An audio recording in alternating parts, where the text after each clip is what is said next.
Hello friends, welcome back to my YouTube channel Medico विषय।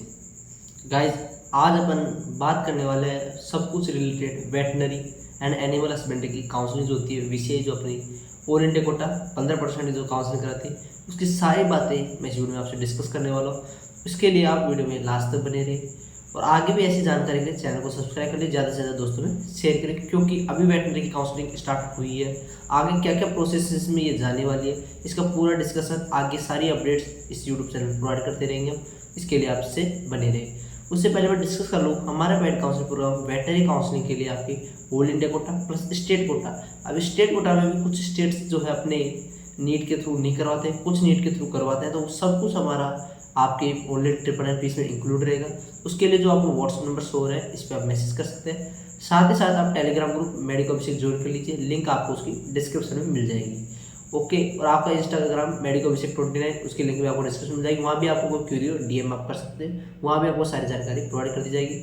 अब अपन discuss करते हैं पूरा वेटनरी काउंसलिंग से रिलेटेड, तो आप इस वीडियो में बने रहिए। पहले मैं स्टार्ट करता हूँ आपका वेटनरी का जो शेड्यूल आया है उसका। वेटनरी का जो शेड्यूल चलता है, आपको चलता है round 1, round 2, all India Kota की बात मैं कर रहा हूँ यहाँ पर। Round 1, round 2, stay vacancy round. बाकी अदर जो काउंसलिंग होती है आपको, उसके अंदर राउंड 1, राउंड 2, राउंड 3, फिर स्टे वैकेंसी आता है। इसके अंदर राउंड 1 एंड राउंड 2 के बाद में डायरेक्ट स्टे वैकेंसी राउंड आपका आ जाता है। बात मैं करता हूँ राउंड 1 का जो रजिस्ट्रेशन आपका स्टार्ट हो चुका है, वो 8 तारीख से आपका स्टार्ट हो चुका है, आज से मैं बात करूँ, और वह 13 तारीख तक आपका 13 अक्टूबर तक आपका रजिस्ट्रेशन राउंड 1 का चलेगा। उसके बाद में राउंड 1 की जब आपकी रजिस्ट्रेशन होता है, उसके बाद में जो अगला स्टेट होता है वो आपका होता है चॉइस फिलिंग। चॉइस फिलिंग आपकी चलेगी वो 9 से 13 अक्टूबर तक आपकी पूरी चॉइस फिलिंग चलेगी। फिर जो फर्स्ट राउंड का प्रोसेसिंग होगी, उसके बाद में जो आपका रिजल्ट आ जाएगा फर्स्ट राउंड को, वो आ जाएगा 15 तारीख तक आपका क्या जाएगा, रिजल्ट आ जाएगा। उसके बाद में आपका रिपोर्टिंग प्रोसेस जो होगी वो आपको करनी पड़ेगी। ऐसे करते करते आपका राउंड 2 का, राउंड स्टे वैकेंसी राउंड का, इसका क्या रहा है, आपका शेड्यूल डाल दिया गया है। इसको आप टेलीग्राम ग्रुप मेडिको पे जाके देख सकते हैं, वहाँ भी आपको ये मिल जाएगा। आगे बात अपन डिस्कस करते हैं जो मेन चीज़ रहती है, क्योंकि शेड्यूल आप देख लोगे किस प्रकार चलते हैं, या फिर BCI की जो आपकी साइट है उस पर जाकर भी आप देख सकते हैं, वहाँ पे आपको शेड्यूल मिल जाएगा। बात जो इंपॉर्टेंट बात शुरू होती है वो अब होती है कि आपको किस अकॉर्डिंग आपको क्या फॉलो, क्या रूल्स होते हैं, क्या अपग्रेडेशन करवा सकते हैं या नहीं करवा सकते, सारी चीज़ें अपन इसमें डिस्कस करने वाले हैं। तो थोड़ा आप ध्यान से समझिएगा। बात करते हैं इसके, मैंने समझा दिया आपको राउंड 1, राउंड 2, स्टेप 3 राउंड आपके पास होते हैं। ओके, राउंड 1 के अंदर आपकी जो कॉलेजेस कौन कौन सी पार्टिसिपेट कर रही है, उसका भी ब्राउचर जो पूरा वो डल चुका है।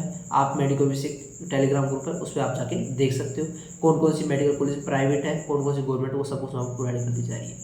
बात करते हैं अपन कॉलेजेस की, कौन कौन सी कॉलेज आपको पार्टिसिपेट इसके अंदर कर रही है।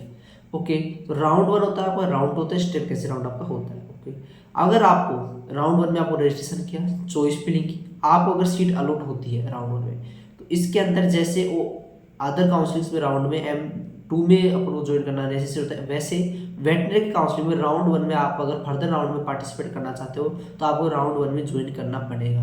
अगर आप फर्दर राउंड में पार्टिसिपेट नहीं करना चाहते तो आप राउंड 1 में ज्वाइन नहीं कीजिए। मतलब कि सीधी सी बात है, अगर आपको आगे अपग्रेडेशन के लिए जाना है, आगे के राउंड में पार्टिसिपेट अगर करना है, तो राउंड 1 में आपको ज्वाइन करना नेसेसरी है। समझिएगा, कोई फ्री एग्जिट राउंड यहाँ पर नहीं है राउंड 1। ओके, अगर आपने राउंड 1 में ज्वाइन नहीं किया तो आप राउंड 2 में पार्टिसिपेट नहीं करोगे। ये साफ जो है इन्फॉर्मेशन बुलेटिन में आपका लिखा हुआ है, वहाँ जाकर आप देख लीजिएगा और भी चेक कर लीजिएगा। राउंड 1 में आपको रिपोर्टिंग करना मतलब नेसेसरी है, तो इसलिए जो चॉइस फिलिंग आप करो वो थोड़ा स्पेसिफिक होके अच्छी प्रिपेयर लिस्ट के साथ में आप करो। उसके लिए आप हमसे राय ले सकते हो। मेडिको अभिषेक जो आपको व्हाट्सअप नंबर हो रहा है, इस पर भी आप जाके मैसेज कर सकते हो। ओके, राउंड 1 में हो गया। राउंड 1 में आपको अगर कॉलेज नहीं मिली है तो आपको कोई रिपोर्टिंग कुछ भी नहीं करना। राउंड 1 में अगर कॉलेज मिलता है तो आपको रिपोर्टिंग करना नेसेसरी है, अगर आगे के राउंड में आप जाना चाहते हो। ओके, अब बात चलती है अपने राउंड 2 की। राउंड 2 में वैसे ही अगर राउंड 1 का कोई कैंडिडेट है, ओके, राउंड 1 का कैंडिडेट अगर है, उसने अपग्रेडेशन पे डाला था, अगर उसको राउंड 2 में सीट अलॉट हो चुकी है, तो उसको क्या करना है, उसको राउंड 1 की सीट उसकी चली जाएगी, राउंड 2 की सीट आपको बचेगी, और उसको जो रेस्पेक्टिव कॉलेज जो अलॉट हुई है वहाँ जाकर उसको रिपोर्टिंग करनी पड़ेगी। साथ में कुछ डॉक्यूमेंट्स रिलेटेड है, उसका मैं एक सेपरेट वीडियो बनाऊँ तो उसमें भी आप देख लीजिएगा, क्योंकि डॉक्यूमेंट्स मेनली सभी काउंसलिंग में सेम होते हैं। उसका मैं अलग से वीडियो बनाऊँ, उसमें भी आप देख लीजिएगा, परंतु जो डॉक्यूमेंट्स हैं सारे सेम से रहेंगे।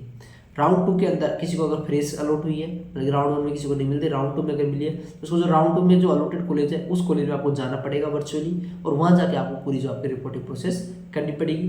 क्या क्या परफॉर्मा है, क्या क्या बनाना है, वो सब कुछ आपको बता दिया जाएगा आगे की वीडियोज़ के अंदर। अच्छा, रजिस्ट्रेशन फीस की अगर मैं बात करता हूँ, अगर कोई कैंडिडेट आपका यूआर कैटेगरी से है तो उसकी 1000 रुपये रजिस्ट्रेशन फीस है। ईडब्ल्यूएस ओबीसी से अगर है तो उसकी 900 रुपये रजिस्ट्रेशन फीस है। एससी एसटी पीडब्ल्यूडी के लिए वो 500 रुपये रजिस्ट्रेशन फीस है राउंड 1 और राउंड 2 में अगर वो पार्टिसिपेट कर रहा है। अगर कोई बच्चा सीधा स्टेट वैकेंसी में रजिस्ट्रेशन की फैसिलिटी यहाँ पर नहीं है तो थोड़ा ध्यान रखिएगा, या तो राउंड 1 में रजिस्ट्रेशन कराओ, या राउंड 1 में नहीं कराते तो राउंड 2 में रजिस्ट्रेशन कराओ। स्टेट वैकेंसी में कोई भी राउंड रजिस्ट्रेशन नहीं होगा। ओके, अगर कोई बच्चा देखो चाहे राउंड 1 में रजिस्ट्रेशन किया हो उसने, चाहे राउंड 2 में रजिस्ट्रेशन किया हो, वो स्टेट वैकेंसी में अगर वो जा रहा है तो अगर यूआर और ईडब्ल्यूएस कैटेगरी का अगर वो स्टूडेंट है, ओबीसी का है, तो उसको 50,000 रुपये जमा कराने पड़ेंगे। अगर एससी एसटी पीएस पीडब्ल्यूडी इन कैटेगरी से है तो उसको 25,000 रुपये डिपॉजिट कराना पड़ेंगे और यह चलेगा आपका सिक्योरिटी डिपॉजिट। इससे पहले सिक्योरिटी डिपॉजिट का ऐसा कोई सिस्टम नहीं है, परंतु यहाँ पर सिक्योरिटी डिपॉजिट आपको कराना पड़ेगा। 50,000 यूआर ईडब्ल्यूएस ओबीसी के लिए और 25,000 इसके लिए। इसका जमा कराने का कारण क्या है? क्योंकि स्टेट वैकेंसी राउंड एक तरह से लास्ट राउंड होता है। अगर आप इसमें जाना चाहते हो तो अगर आप सीट ना लेते हो, अगर मान लो आपने सीट नहीं ली तो आपका जो ये सारी अमाउंट है वो फॉरफिट हो जाएगी। अगर आपने सीट ले ली तो ये जिस बैंक से जिस रेस्पेक्टिव अकाउंट से पैसे कटे थे उस रेस्पेक्टिव अकाउंट में आपको ये क्या कर दी जाएंगे, वापस रिफंड कर दी जाएंगे जैसे ही आपकी काउंसलिंग क्या होगी, खत्म होगी। तो ऐसे करके आपने मतलब कि तो आप इस स्टेट वैकेंसी में जाकर कोई सीट आप छोड़ नहीं सकते, छोड़ते तो आपका सिक्योरिटी अमाउंट जाएगा। सिंपल सी बात है। रजिस्ट्रेशन आप केवल राउंड 1 मैं समराइज कर रहा हूँ, राउंड 1 और राउंड 2 में ही रजिस्ट्रेशन आप करा सकते हो। इस बात में थोड़ा गौर करिएगा। राउंड 1 की सीट अगर आप को नहीं छोड़नी है, अगर रेस्पेक्टिव राउंड्स में आपको अगर जाना है, राउंड 2 में अपग्रेडेशन में डालना है, तो इसलिए कॉलेज थोड़ी अच्छी ढंग से फिल करिए। अच्छी प्रेफरेंस लिस्ट के साथ आप फिल करोगे तो अच्छी कॉलेज आपको मिलेगी। डॉक्यूमेंट्स रिलेटेड सारे डॉक्यूमेंट्स सेम रहते हैं। आगे भी मैं जैसे वीडियो बनाऊंगा उसमें आपको बता दूंगा कि कौन कौन से डॉक्यूमेंट्स आपको चाहिए होगा, क्योंकि डॉक्यूमेंट्स वही नीट स्कोर कार्ड, नीट का एडमिट कार्ड हुआ, आधार कार्ड, ऐसे कुछ डॉक्यूमेंट्स। बाकी कुछ स्पेसिफाइड डॉक्यूमेंट्स ओबीसी का से रिलेटेड है, ईडब्ल्यूएस से रिलेटेड है, एससी एसटी सर्टिफिकेट से रिलेटेड, तो ये सारी चीज़ें आपको आगे बता देंगे। ईडब्ल्यूएस कैटेगरी से अगर है तो सेंट्रल वाला चलेगा, ओबीसी का सेंट्रल का चलेगा, एससी का सेंट्रल का, एसटी का सेंट्रल चलेगा। ओपन कैटेगरी का कोई स्पेसिफिक डॉक्यूमेंट्स आपका नहीं है।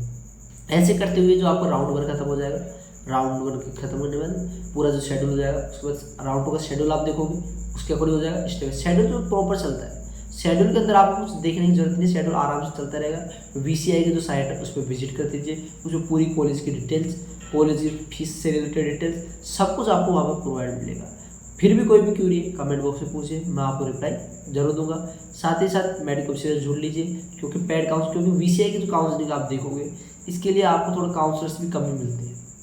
आपको आयुष के काउंसलर्स अच्छे मिल जाएंगे, एमबीबीएस के काउंसलर्स अच्छे मिल जाएंगे। वीसीआई के जो काउंसलर्स है थोड़े क्या होते हैं, इंटरेस्टेड कम रहते हैं। इसके लिए क्या होता है, आप अच्छे काउंसलर से जुड़े।